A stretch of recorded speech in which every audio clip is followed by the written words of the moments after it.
बिहार में अगले साल विधानसभा चुनाव हैं, लेकिन सियासी गलियारों में खबरें अभी से गरमाने लगी हैं कि क्या नीतीश कुमार चुनाव से पहले ही पलट जाएंगे। नीतीश कुमार ने बीते दिनों बिहार में प्रगति यात्रा के जरिए 6 जिलों को चुनावी रणनीति के तहत साधा भी है। इशारों में नेता बयानबाजियां कर रहे हैं। तेजस्वी के विधायक ने तो नीतीश कुमार को मैसेज ही भेज दिया। आरजेडी विधायक भाई वीरेंद्र ने कहा, राजनीति में ना कोई परमानेंट दोस्त होता है, ना ही कोई परमानेंट दुश्मन। उधर बीजेपी के नेता भी तंज कसते हुए नजर आए। बीजेपी नेता दिलीप जायसवाल ने तो कह दिया, सत्ता की बेचैनी से आरजेडी पागल हो गई है। देखिए, मैं बताता हूं, विपक्ष के कुछ नेता थेथरोलॉजी में डिग्री लिए हुए हैं, डॉक्टरेट किए हुए हैं, और थेथर होकर के बीच बीच में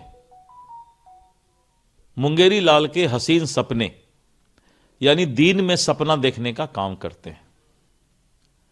और आप देखते होंगे कि प्रत्येक एक सप्ताह 10 दिन में कोई न कोई नेता, जैसे होता है सामने रसगुल्ला और मिठाई रखा हो तो मुंह में पानी आता है, तो उसी तरह भाई वीरेंद्र या अन्य नेताओं के मुंह में हर वक्त सत्ता की बेचैनी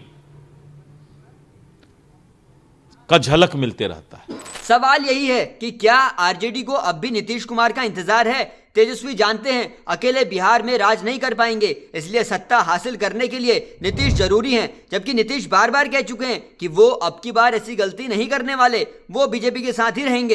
एक टाइमलाइन से समझिए कि तेजस्वी को क्यों है नीतीश का इंतजार। जवाब है क्योंकि नीतीश पिछले 20 साल से सत्ता में है। बिहार के 9 बार के सीएम रह चुके हैं नीतीश। बीजेपी के साथ गठबंधन में रहते हुए 6 बार मुख्यमंत्री पद की शपथ भी ले चुके हैं।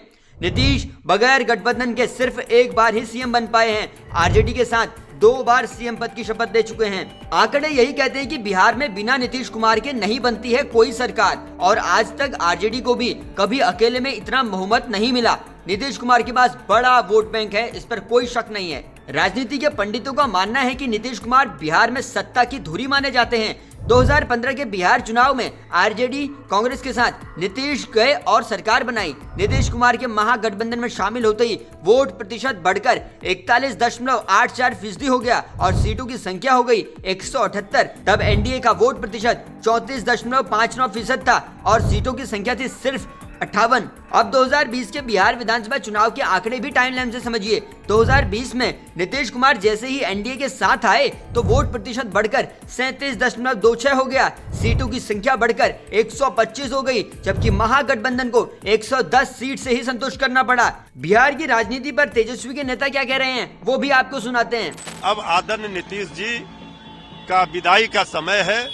वो अभिभावक थे, हैं और रहेंगे, लेकिन बीजेपी के साथ जाकर के जिस तरह से वो फंस गए हैं, अब जो उनके ही लोग हैं वो तो जेडीयू को समाप्त करके तोड़ करके बीजेपी में विलय कराना चाहते हैं। पिछले दिनों होम मिनिस्टर अमित शाह का बयान सामने आया। जेडीयू नेताओं का बदलता रुख और एनडीए की बैठकों ने इस चर्चा को हवा दी। दरअसल अमित शाह ने विधानसभा चुनावों में नेतृत्व को लेकर टिप्पणी की। शाह ने कहा था कि अभी इस पर निर्णय लेना बाकी है, जिसके बाद सियासी अटकलें तेज होने लगी कि बिहार में चुनाव किसके नेतृत्व में लड़ा जाएगा। इंडियन एक्सप्रेस के जर्नलिस्ट संतोष सिंह के मुताबिक ये सारी सियासी बयानबाजियां हैं। उनके मुताबिक फिलहाल नीतीश कुमार बीजेपी के लिए जरूरी हैं, क्योंकि सेंटर की सरकार के लिए नीतीश कितनी अहमियत रखते हैं ये मोदी शाह जानते हैं। इसलिए वो कोई भी ऐसा फैसला नहीं करेंगे जिससे नीतीश रूठें। बात बिहार विधानसभा की करें तो यहाँ भी सीएम फेस पर नीतीश ही दिखते हैं। बिहार की राजनीति में नीतीश पिछले 20 साल में इसलिए भी लीड कर रहे हैं क्योंकि वो सत्ता की हवा का रुख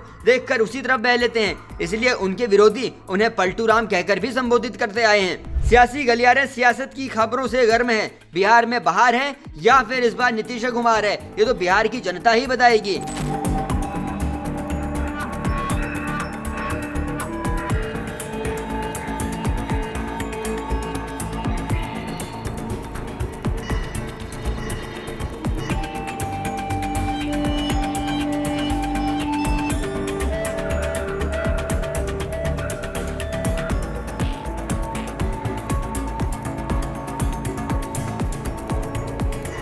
हम आपको देश की राजनीति की एक एक सियासी खबर सबसे पहले बताते हैं। बस आप जुड़े रहिए जनसत्ता के साथ और कमेंट सेक्शन में लिखकर बताइए कि इस बार आपको बिहार में किसका माहौल लग रहा है।